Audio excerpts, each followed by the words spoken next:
Hello guys, how's it going? This is the Matters guy speaking to you live from Japan. Now today is the 20th of June, Saturday, 2026, and it is raining outside, which is nothing other than a blessing of the nature, and I should be humble. Anyway, today, I would like to take this as an opportunity to talk about overcoming occupational fears. What is it?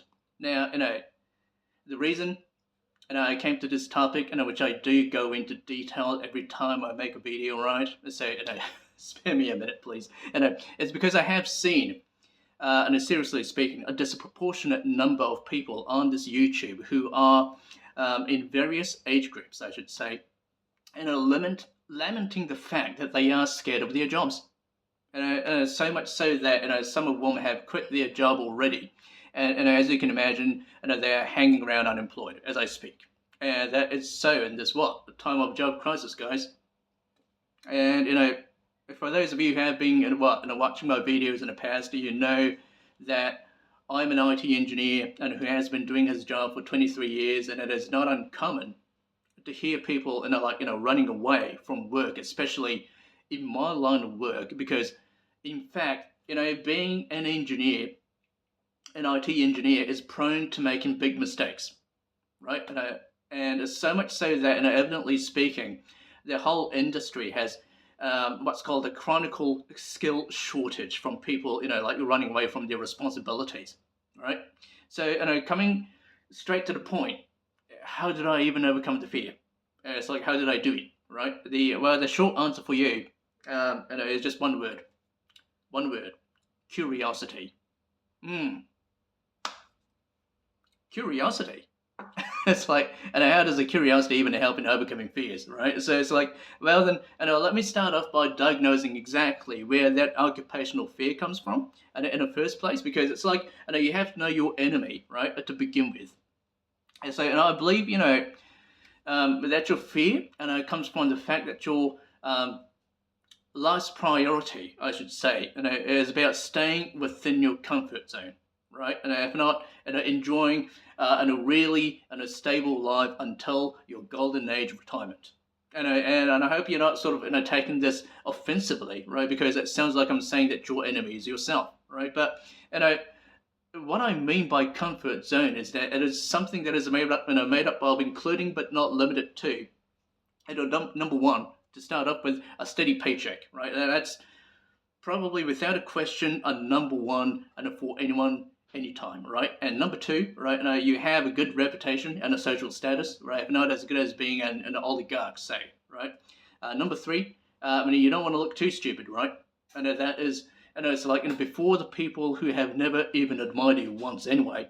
And number four, perhaps you want to, you're keeping your fingers crossed, right? Like this, hoping the AI isn't going to take over your place. The last one, this number four, well, I doubt that is the case in any meaningful way, but it's just that there is always someone greedy out there, who wants to come up with any reason to justify cutting your pay.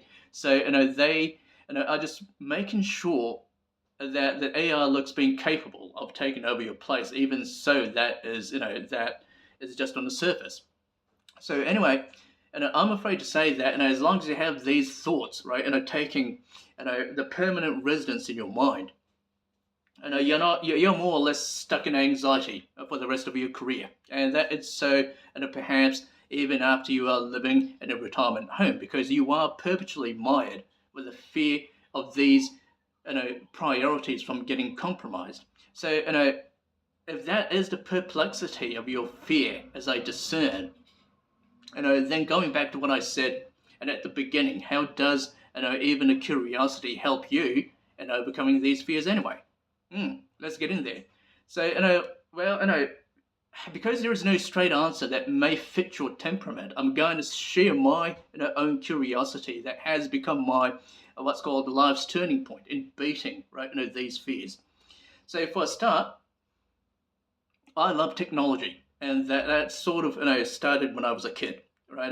When I was 5 years of age, around that time, I was fascinated, if not mesmerized, like a kid watching Kaleidoscope, with anything electronics, like VHS, that big machine, right? and that was sitting below your TV or right beside it, and I had it in my home in the early 80s, that is.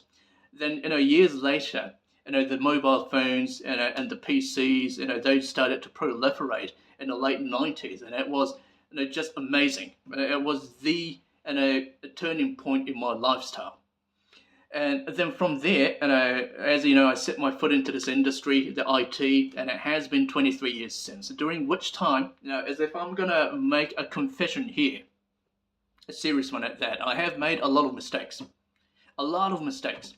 And of course, I was scolded many times upon making mistakes over mistakes. But the flip side, right, is that I got to do a lot of hands-on experiments during the day and night, and occasionally in tranquility, in hours like between 1 a.m. and 4 a.m. And basically when everybody in the whole world was asleep, right? And every time I had this what's called the epiphany in Bible's term, and I was testing out my theories on how things work. Otherwise, I just didn't have a decent sleep. I just couldn't sleep. So it's like, it's as if I had to quench my curiosity like a thirst, right? So that I could have a decent sleep. And so, if there was anything uncertain about how things worked in IT, in my job, and I just had more difficulty finding enough comfort to sleep throughout the night, and then actually working my way through the night, and before falling onto the bed in relief, like, oh, I'm done. So, if that makes any sense to you, and by the time I knew it, right, my fear in the job had become a second to curiosity, and it's like my fear, right, just gave away the first prize podium, like the one, the podium, like the one you see in the Olympics, and it gave away the first place to curiosity. It's like the fear was conceding to the curiosity. It's like, here you go, and the first place is yours now, right? You take the first place now. So much so that when I made a mistake, I was being happy in the shadows, right, and while being scolded, on the outside, because I got to know what I wanted to know from making that very, very mistake. So why? That sounds extreme, right? Why? Well, because it's a bit like that same feeling you get to breathe outside in the fresh air, right? And after being trapped in a cave-in, say, right? Which entails a pitch black darkness, right? A sense of suffocation and a claustrophobia, and that's it. And what is being scolded? I mean, what is stigmatization? I mean, what is shame? And that comes from making mistakes, and compared to the relief you get, and they are nothing.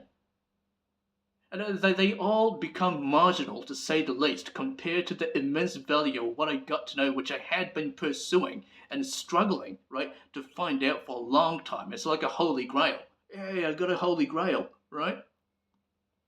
And so this is nothing. Scolding is nothing. So now, and some of you might say that I'm a nut, right, and a complete nut, or an avocational nut, and I don't blame you for saying that, because that might not be what you want to become, right? But honestly, if there is even something that can help you to beat your fears, and then what reason do you have not to embrace curiosity? I mean, tell me that, right? And if you get my point. And let the curiosity take the best of you, if not all the time.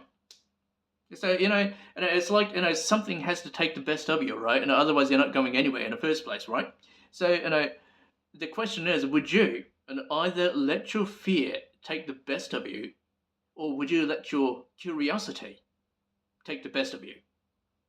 And I'm just hoping that this could be of your help today, and that I have said it right. I mean, thank you for your time, yeah? And I'll see you again soon.